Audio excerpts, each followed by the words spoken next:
गोर लगै छी। अपने सबके मिथिला संस्कार पर स्वागत करै छी। एकटा महत्वपूर्ण बात अपने सबके बता रहल छी।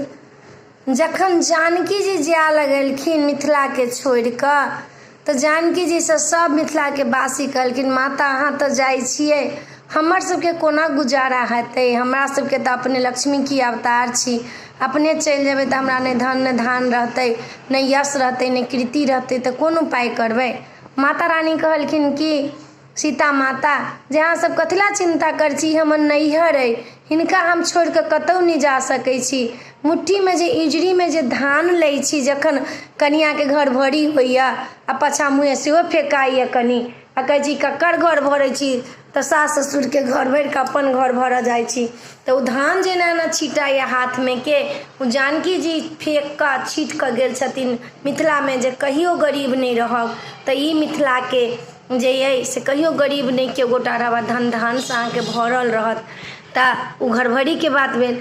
तखन कहलखिन माता सीता कि हमर प्रतिमा जे अपना घरमे रहती तऽ जे अपना सब इष्ट देवताके जे पूजा करै छी, इष्टके बारेमे बतबै छी अपने सबके।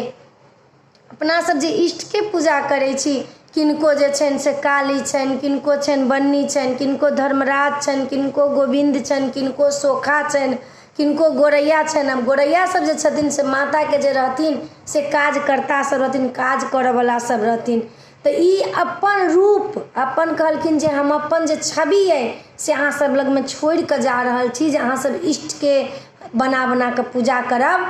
धर्मराज जे छथिन से द्वापर युगमे जे धर्मराज रहथिन आयल, हुनका इष्ट बना देलखिन। गोविंद जे छथिन जे कृष्णके रूपमे आयल रहथिन, हुनका बना देलखिन जे गोविंदके पूजा करब। जे सोखा छथिन जे ओहिठमन जे ओहि टाइममे जे रहथिन सोखि जाथिन, समुद्रके सोखि जाथिन, से सबके जे छथिन से इष्ट बना कऽ देने छथिन। माता काली जे छथिन अपना से माता सीता जे छथिन से अपन रूप छवि बना कऽ देलखिन। जे सहस्रा बाहुके जे मारलखिन, कालीके रूप धारण केलखिन तऽ कहलखिन इष्टके रूपमे अहाँ सब पूजा करब। अपना मिथिलामे जतेक भगवती छथिन सब सीते माँके अवतार छथिन। माता कहि कऽ गेलखिन जे अहाँ सबके लेल ई हम दऽ कऽ जाइ छी, जे कोनो शुभ कार्य करब तऽ अपना भगवतीके पहिले गीत गायब, तकर बादमे ब्रह्मके गीत गायब। ब्रह्मके दऽ कऽ गेलखिन जतेक ब्राह्मण छलखिन मुनि सब, हुनका सबके दऽ कऽ गेलखिन जे गाँवमे एकटा ब्रह्म रहत जे चारू तरफ गाँवके रक्षा करथिन, आ हुनको हमरा संग संग गीत हेती, हमरा संगे संगे वह रहथिन। ओ कहि के गेल छथिन सीता माता कि अहाँ पहिले अपना इष्टके पूजा जे हमर स्वरूप रहत से तिनका पूजा करब, एकर बाद गामके ब्रह्मके पूजा करब जे पूरा ब्रह्म जे छथिन से सेवा कर छथिन। तखन बजरंगबलीके सेहो गीत जे गबै छी, जे कथिला गबै छी बजरंगबलीके गीत, जे बजरंगबलीके सीता माता छथिन वरदान देने जे अजर अमर गुणनिधि तुम होहु, करहु बहुत रघुनायक छोहु। हुनका अजर अमरके वरदान देलखिन। कहलखिन जाबत तक ई धरती रहत, जाबत तक ई पताल रहत, जाबत तक ई धरती रहत, ताबे अहाँ जीवित रहब। कथिला तऽ अहाँ हमर जे छी से संतान छी, तऽ हमरा संग संग अहूँके रहऽ पड़त। तऽ इष्ट अपनेके भऽ गेल माता सीता, ब्रह्म जे भऽ गेलखिन, जे मुनि सब जे रहथिन ब्राह्मण सब, हुनका ब्रह्म बना कऽ देलखिन। आ बजरंगबलीके जे लास्टमे गीत गबै छी से माताके संग संग हुनकर पुत्र रहै छथिन, जे ई सबके रक्षा करै छथिन बजरंगबली गदा लऽ कऽ, जे केओ बदमस्ती करत अहाँ पूरा मिथिलाके रक्षा करबै।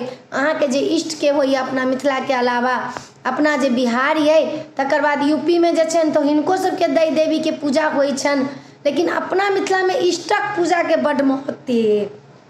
जे हमर कोन इष्ट छथि, इष्ट जे बिगड़ल रहै छै तऽ कोनो कार्य नहि होइ छै। सबसँ पहिले कोनो काज करऽसँ पहिले इष्टके पूजा करै छी। तऽ हुनका संग संग जे बजरंगबलीके गीत होइए तऽ माता वरदान देने छथिन जे जहाँ हमर पूजा हेतै तहाँ तोरो पूजा हेतौ, जहाँ हमर भक्ति हेतै तहाँ तोरो भक्ति हेतौ, जहाँ हमर पहिले गीत हैत तखन ब्रह्मके गीत हैत, तखन तोरो गीत हैत। ताहि लऽ कऽ वरदान देने जे छथिन से जाकऽ तखन हुनका माताके जे अपने सब गीत गबै छै, कहै छै गोसाउनि ब्रह्मक गीत गाओ, तऽ गोसाउनि ब्रह्मके गीतके महत्व बतेलहुँ अपने सबके। जे गोसाउन ब्रह्म गीत कथिला होइ छै तऽ माता जानकी जे छथिन से अपन स्वरूप बना बना कऽ सब जगह देने छथिन। आ रामचंद्र के स्वरूप बनि बनि कऽ जे पुरुष छथिन, गोविंद छथिन, जे छथिन धर्मराज छथिन, उ अपन स्वरूप बना बना कऽ दुनू गोटा के जे छथिन लक्ष्मी नारायण के स्वरूप, इष्ट के देवता के पूजा होइए सब रूप में। काली, बन्नी, सिंहवाहिनी जे छथिन से सब, गोरैता ई सब जे छथिन, भुइयाँ बाबा ई सब हुनकर सबके छलखिन हँ सेवा करनहार। तऽ छोट जाति सबके जे भुइयाँ बाबा सब रहै छथिन, गोरैता रहै छथिन, से उहे माते बना कऽ, जानकी माता बना कऽ आ अपना स्वरूप सबके घर में देलखिन। कहलखिन हे मिथिलावासी, अहाँ कहियो नहीं कष्ट करब, अहाँ के कहियो कष्ट नहीं हैत, अपना इष्ट के पूजा करब, हमरा प्रतिमा के पूजा करब। पिंडी में पिंडी बना कऽ, घर के इष्ट देवता के पिंडिये रहै छन, कतौ पीढ़ी रहै छन, ई ने मूर्ति नहीं रहै छन, स्वरूप नहीं रहै छन हुनकर पीढ़ी रहै छन। तऽ पीढ़ी में बड़ा शक्ति होइ छै, पीढ़ी जे छन से बड़ा शक्ति अवतार देने छथिन, अपन सबके घरे घरे अवतार देलखिन, अपन स्वरूप के अवतार धऽ कऽ। तखन माता जानकी एहिठमन से गेलखिन। माता जानकी तऽ लक्ष्मी के अवतार रहथिन, नारायण जे रहथिन, रामचंद्र जी से विष्णु के अवतार रहथिन। तऽ सबके गेलखिन हँ कहि कऽ। ब्राह्मण सब जे रहथिन, ब्राह्मण वशिष्ठ मुनि रहथिन, ई सब ब्राह्मण कुल के छलखिन हँ। गर्गाचार्य छलखिन हँ, ई सब जे छलखिन हँ से ब्राह्मण कुल के छलखिन हँ। जनक जी के कुल पुरोहित छलखिन हँ, वो सब ब्राह्मणे छलखिन हँ। तऽ सबके एहिठमन देलखिन हँ कि जे ब्राह्मण देलखिन हँ जे अहाँ सब गाँव के रक्षा करबै।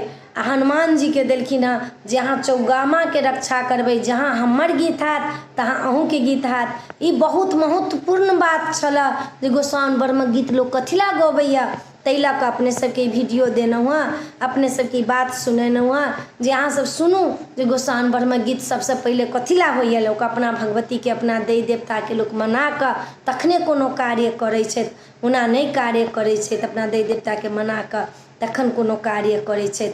तऽ अपने सबके वीडियो नीक लागत तऽ चैनल के सब्सक्राइब करऽ के, लाइक करऽ के नहीं बिसरबै, कहऽ के नहीं बिसरबै।